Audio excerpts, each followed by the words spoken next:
Экстремизм жана терроризм.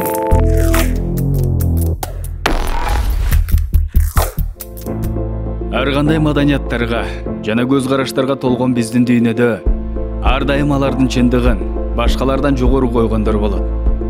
Экстремизм жана терроризм бул адамдар өз идеялары үчүн жок кылууга жана өлтүрүүгө даяр болгон ишенимдин экстремалдык формасы.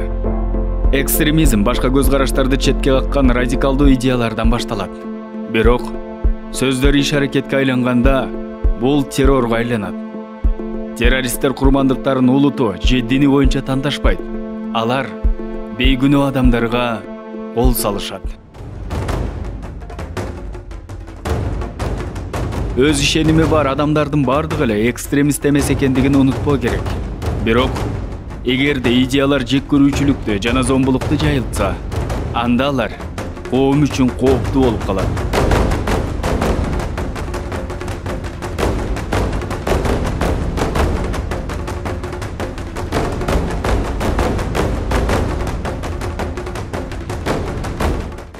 Биз сергек болуп, экстремизмди мээбизде жана жүрөгүбүздө тамыр алышына жол бербешибиз керек.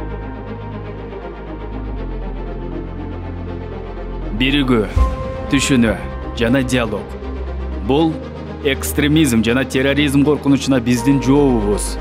Биз чогуу күчтүүбүз жана баардык кыйынчылыктарга туруштук бере алабыз. Согушты эмес, тынчтыкты тандайлы. Жек көрүү эмес, сүйүүнү. Ушундай жол менен гана биз террорго орун жок келечекти кура алабыз.